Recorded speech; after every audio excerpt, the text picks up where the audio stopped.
تنے تنہا کیوں پیدا کیا؟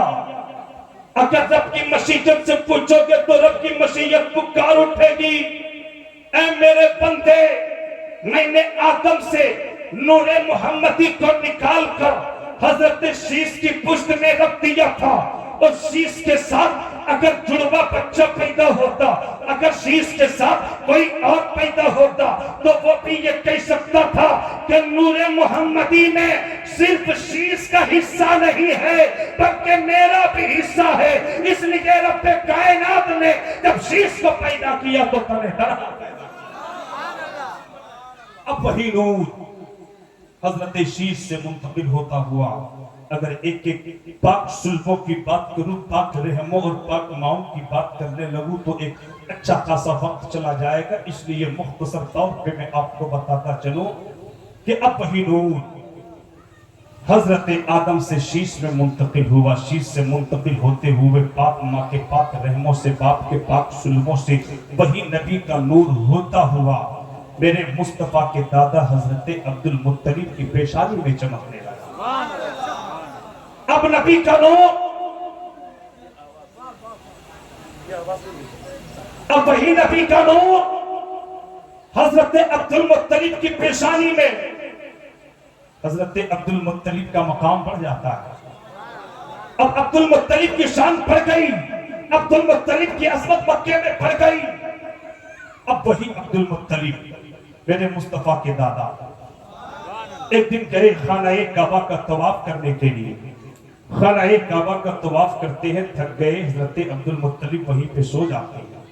سونے کے بعد سو کر جب حضرت عبد المطلب اٹھتے ہیں، مکے کے سرداروں نے دیکھا تھا کہ عبد المطلب کے سر پہ کسی نے تیل بھی ڈال دیا ہے، عبد المطلب کی آنکھوں میں کسی نے سرما بھی لگا دیا ہے، عبد المطلب کے جسم پہ ایک قیمتی لباس بھی ڈالا ہوا ہے۔ مکے کے سرداروں نے پوچھا تھا کہ اے عبد المطلب، مکے میں کسی کے گھر پہ تیل بھی نہیں ہے، تم نے اپنے سر پہ تیل لگایا کہاں سے؟ اے عبد المطلب، کسی کے یہاں سرما بھی نہیں ہے، تو نے سرما لگایا کہاں سے؟ اے عبد المطلب، مکے کے بڑے بڑے سردار اتنا قیمتی لباس نہیں پہن پاتے، تم نے یہ اتنا قیمتی لباس لایا کہاں سے؟ تو عبد المطلب نے کہا تھا کہ لوگوں، اس میں عبد المطلب کا کوئی کمال نہیں ہے، اگر کمال ہے تو مصطفیٰ کے نور کا کمال ہے، نور مصطفیٰ کا۔ نعرہ تکبیر، نعرہ رسالت، فیضان مدینہ۔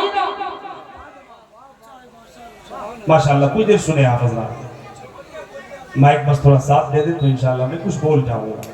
سنے آپ حضرات، بڑی مہربانی ہوگی۔ رب نے اسی نور کو حضرت آدم سے حضرت عبد المطلب کی پیشانی میں، اب عبد المطلب سے میرے آقا کے بابا حضرت عبداللہ کی پیشانی میں نبی کا نور چمکا ہے۔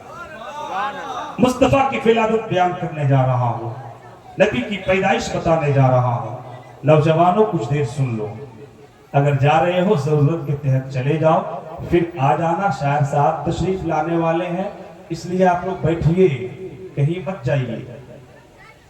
ہاں، جن کو جانا ہے وہ جا سکتے ہیں بھائی، میں زبردستی روک بھی نہیں سکتا، اگر روکوں گا تو پھر جلسہ ختم ہو جائے گا، پھر بھی آپ نہیں اٹھو گے، اس لیے کہو گے کہ حضرت جب جانا تھا تو آپ نے جانے ہی نہیں دیا، آپ جا کے کیا کریں گے، کپڑا بالکل گندا ہو چکا ہے۔ تو ایسا میں نہیں کروں گا، جن کو جانا ہے وہ ضرورت کے تحت جا سکتے ہیں اور ضرورت پوری کر کے آ کر کے بیٹھ سکتے ہیں، کچھ دیر سن لیں۔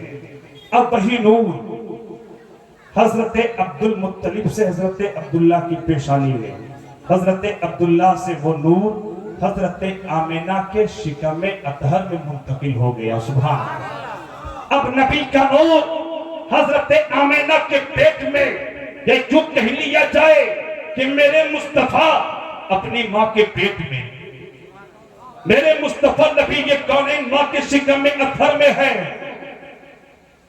نبی کی سیرت لکھنے والوں نے لکھا ہے کہ ابھی میرے مصطفیٰ تشریف نہیں لائے، حضرت آمینہ کے شکم میں ہے۔ زمانے میں انقلاب آنا شروع ہو گیا، زمانے میں انقلاب کیا آیا کہ بڑے بڑے بادشاہوں کے تخت و تاج جھکنے لگے، اور یہاں تک آیا ہے نبی کی سیرت لکھنے والوں نے لکھا ہے کہ میرے مصطفیٰ کا نور حضرت آمینہ کے شکم میں آیا، حمالت الاشجار، درختوں نے پھل دینے لگے، جو درخت کبھی پھلتا نہیں تھا، مصطفیٰ کا نور ابھی ماں کے پیٹ میں، میرے مصطفیٰ ابھی ماں کے شکم میں آئے ہیں، زمانے میں انقلاب آنا شروع ہو گیا ہے، جو درخت کبھی پھل نہیں دیتا تھا وہ درخت بھی پھل دینے لگا ہے، زمین سبز و شاداب ہونے لگی ہے، زمین میں ہریالی آنے لگی ہے۔ قریش کے لوگ سخت قحط سالی میں مبتلا تھے، مگر اس سال کا نام خوشحالی کا سال رکھ دیا گیا ہے۔ صرف اتنا ہی نہیں، ان الدر المکنونہ قد انتقل الى بطن سیدۃ الکائنات آمنہ سلام اللہ علیہا الف الف مرہ، آسمانوں میں اعلان کر دیا کہ مبارک ہو مبارک ہو، نبی کونین کا نور حضرت آمینہ کے شکم میں آ چکا ہے، میرے آقا آمینہ کے پیٹ میں آ چکے ہیں، میرے مصطفیٰ اپنی ماں کے شکم میں اطہر میں آ چکے ہیں۔ حضرت عبداللہ ابن عباس فرماتے ہیں اسی رات کی بات جس رات حضرت عبداللہ سے وہ نور منتقل ہو کر کے حضرت آمینہ کے شکم میں اطہر میں آیا تھا، یہ جو کہہ لیا جائے ادب کے دائرے میں کہ جس رات میرے آقا حضرت آمینہ کے پیٹ میں تشریف لاتے ہیں اسی رات کی بات ہے۔ حضرت عبداللہ ابن عباس بیان کرتے ہیں ان کل دابۃ کانت لقریش نطقت تلک اللیلہ، کہ اسی رات قریش کے تمام جانور بزبان فصیح بول پڑے قد حمل برسول اللہ صلی اللہ علیہ وسلم ورب الکعبہ ہوا امان الدنیا وسراج العالمین۔ قریش کے جانور کہہ رہے تھے، کیا کہہ رہے تھے؟ کہ مبارک ہو مبارک ہو، نبی کا نور آمینہ کے شکم میں آ چکا۔ یہ کون کہہ رہا ہے؟ قریش کے جانور۔ اب یہی پہ رکے نبی صاحب، ایک عقیدہ بتا دیتا ہوں۔ قریش کا جانور ہو کر کے، قریش کا جانور ہو کر کے نبی کی ولادت کا چرچا کر رہا ہے۔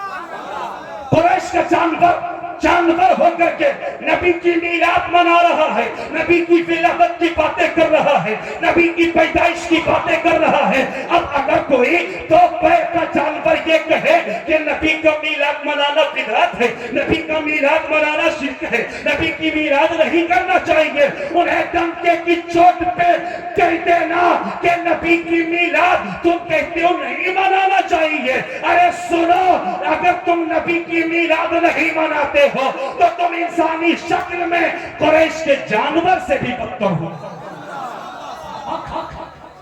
انسانی شکل میں قریش کے جانور سے بھی بدتر ہو۔ اب آگے دیکھیں، ٹائم ہے آپ کے پاس؟ سنیں گے؟ اب دیکھیں، حضرت عبداللہ ابن عباس فرماتے ہیں